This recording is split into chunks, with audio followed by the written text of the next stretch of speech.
Aujourd'hui, dans votre émission des 28 croyances, on se plonge dans le cœur de l'adventisme avec la croyance numéro 20 qui nous parle du sabbat. Lucas et Bernard vont vous proposer un véritable défi. C'est de parler d'un sujet aussi vaste que le sabbat en quelques dizaines de minutes. Alors le sabbat, bien c'est la création, mais c'est aussi le repos. Le sabbat, c'est la libération de l'aliénation du travail, comme un temps propice aussi à créer des liens fraternels. Le sabbat, eh bien, c'est chanter, c'est étudier, c'est prier ensemble. Vous voyez comme le sujet est complet. Alors, sans plus attendre, abordons le thème de ce jour passionnant sur les croyances adventistes.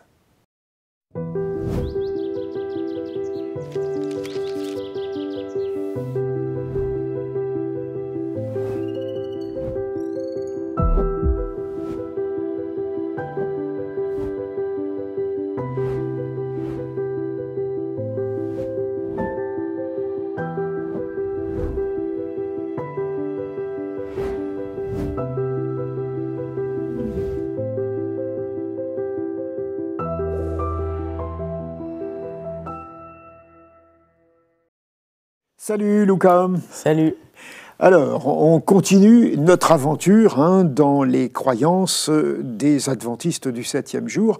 Et cette fois-ci, on arrive à une croyance qui est tout à fait typique, puisque les adventistes s'appellent adventistes du 7e jour. C'est que le 7e jour de la semaine a quelque chose de particulier pour eux. Alors, on va d'abord écouter la lecture du paragraphe qui résume cette croyance à propos de ce jour-là. Au terme des 6 jours de la création, le Créateur bienveillant s'est reposé le 7e jour et a institué le sabbat comme mémorial de la création pour toute l'humanité. Le 4e commandement de la loi divine et immuable requiert l'observation de ce 7e jour de la semaine comme jour de repos, de culte et de service, en harmonie avec les enseignements et l'exemple de Jésus, le Seigneur du sabbat. Le sabbat est un jour de communion joyeuse avec Dieu et entre nous. Il est un symbole de notre rédemption en Christ, un signe de notre sanctification, un témoignage de notre fidélité et un avant-goût de notre vie future dans le royaume de Dieu. Le sabbat est le signe permanent de l'alliance éternelle de Dieu avec son peuple. L'observation joyeuse de ce temps sacré d'un soir à l'autre, d'un coucher de soleil à l'autre, est une célébration de l'œuvre créatrice et rédemptrice de Dieu. Alors, tu as entendu ce texte, le mot « sabbat » est utilisé fréquemment dans ce texte. Est-ce que tu sais ce que veut dire ce mot ? Non, je ne sais pas. Tu ne sais pas. Alors, c'est simple, ça veut dire repos. J'ai presque envie de te dire, ça veut dire vacances. Est-ce que ça te plaît ? Oui, beaucoup. Alors, c'est vrai que quand on lit le texte biblique du 4e commandement, de la 4e parole du décalogue, il est dit « Tu travailleras 6 jours, mais le 7e jour est le jour du repos du Seigneur ton Dieu. » C'est-à-dire, au départ, toi, tu dois travailler 6 jours, mais tu dois te rappeler que ce jour-là, c'est un jour de repos pour Dieu. C'est-à-dire, c'est Dieu qui te dit « Je suis en vacances, toutes mes charges de responsable de l'univers pour que tout fonctionne bien, de grand roi qui préside à tout le fonctionnement de la vie partout, là, je suis en vacances. Et tu viens avec moi en vacances, on passe la journée ensemble. » Ça te va, ça te plaît ? Oui. Ouais, t'es partant pour ça ? Oui. Eh bien, c'est ça, si tu veux, qui est proposé par ce texte-là. Donc, les adventistes insistent que le sabbat, c'est le 7e jour parce que, effectivement, quand tu lis la Bible, tu te rends compte que, au moment de la création, on te dit que Dieu a tout créé en 6 jours et qu'il s'est reposé le 7e jour.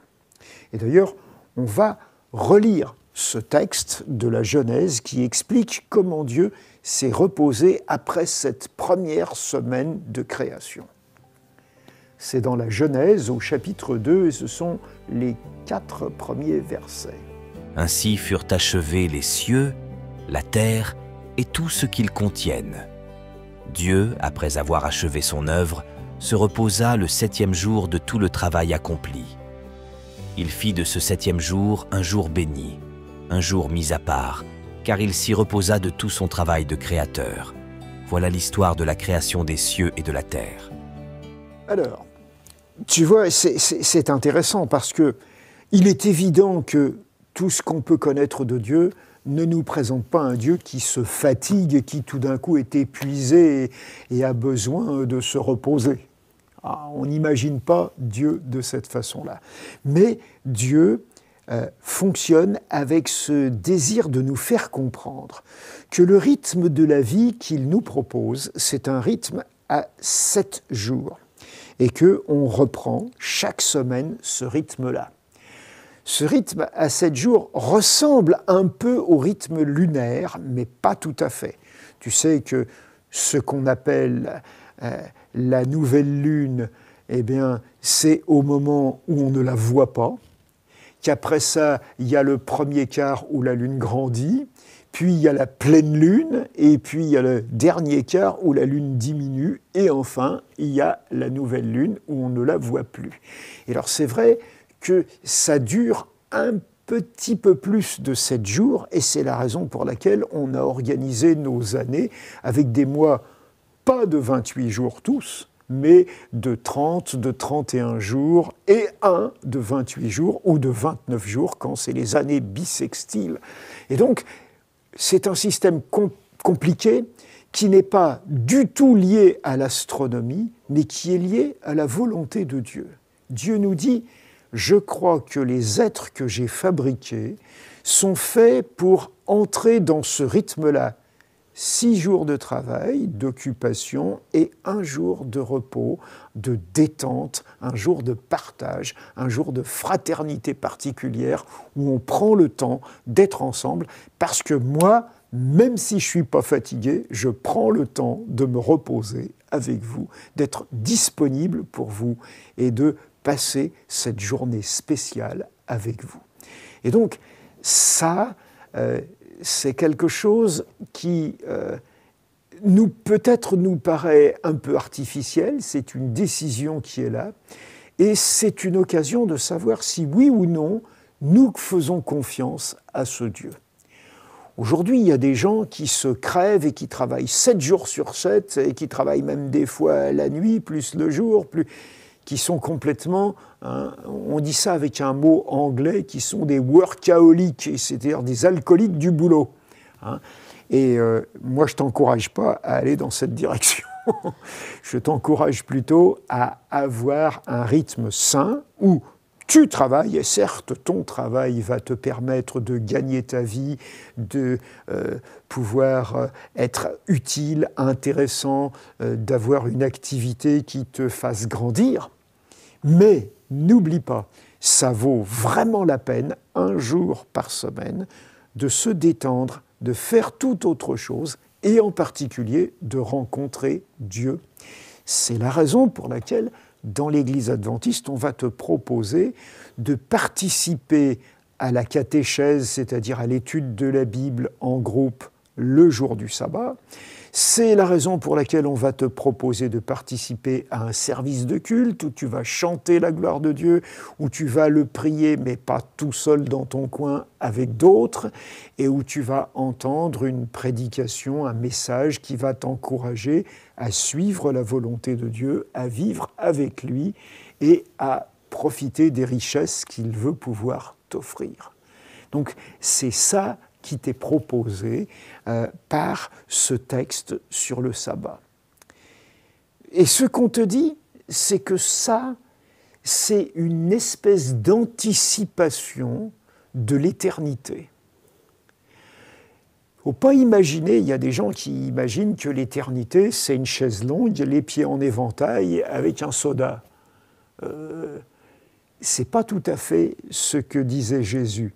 Si tu te rappelles l'histoire que Jésus a racontée en parlant d'un homme qui partait en voyage et qui a distribué toutes ses richesses, et c'était mesuré en talents, c'est-à-dire en somme de 35-36 kilos de pièces d'or ou d'argent, il distribue tout ça, et quand il revient et que les serviteurs lui font un rapport de ce qu'ils ont fait avec ces sommes d'argent, il dit aux 2 premiers, « C'est bien, tu as été un fidèle serviteur, maintenant je vais te donner encore davantage de responsabilités. » Et donc, il ne faut pas imaginer l'éternité comme quelque chose où on ne fait plus rien, mais où quelque chose où on fait quelque chose, où le temps n'est pas perdu, mais où le temps est mis en valeur et où on grandit toujours parce qu'on apprend davantage, parce qu'on connaît les choses mieux et parce qu'on est heureux d'être ensemble au service et avec Dieu. Et donc, le sabbat, c'est, si tu veux, 1 jour d'éternité par semaine. C'est un sacré cadeau quand même, ça vaut le coup. Hein. Oui. Et donc, moi, je t'encourage à bien réfléchir à ça. Est-ce que tu sais quand, dans la Bible, on commence les jours ? Au coucher du soleil du jour d'avant. Voilà. Hein. Ce que nous, on appelle le vendredi, hein, eh bien, c'est le jour de la préparation, mais il se termine au moment où le soleil se couche. Et donc, le sabbat commence à ce moment-là et il va se terminer le lendemain, le samedi, quand le soleil se couche. Est-ce que, pour toi, le vendredi soir est un moment particulier ? Oui, parce que c'est le moment où c'est l'ouverture du sabbat. Ouais. Et qu'est-ce que vous faites dans votre famille ce jour-là, à ce moment-là ? Ça dépend des fois. Souvent, on passe un moment ensemble pour Ouais. se retrouver après la semaine. Ouais. Et est-ce que le repas est différent des autres repas, par exemple ? Non, pas Non. toujours. Chez nous, on a toujours essayé de faire ça. Et dès que j'étais petit, ma maman faisait un gâteau spécial pour ce jour-là. Et donc, nous, les enfants, on a toujours aimé l'arrivée du vendredi soir parce qu'on savait qu'on aurait un repas, surtout avec quelque chose de sucré, un dessert, et qui nous faisait vraiment plaisir comme enfants. Et c'est vrai qu'avec ma femme, maintenant, nous avons continué ça. Ça a été la même chose avec nos enfants. Et nous continuons à faire quelque chose de spécial. En général, c'est une tarte avec des fruits ou quelque chose comme ça, mais c'est une façon de nous dire on entre dans un jour qui est un jour de fête, un jour où on va être heureux et qu'on va marquer de façon plus heureuse, plus marquante peut-être que les autres soirs. Et de cette façon-là, on est davantage préparé dans son esprit pour le matin qui va venir après cette nuit-là. Et je trouve, moi, que c'est un bon truc pour donner de la qualité à ce jour-là. Ah. Donc, voilà, si tu veux, quelques pistes pour à la fois comprendre, apprécier, respecter ce jour-là et en profiter pleinement. Et je te souhaite vraiment de faire cette expérience, de continuer cette expérience et d'en profiter vraiment. D'accord. Voilà, écoute, on se retrouve bientôt pour une prochaine, ok ? Oui, à bientôt. Allez, ciao !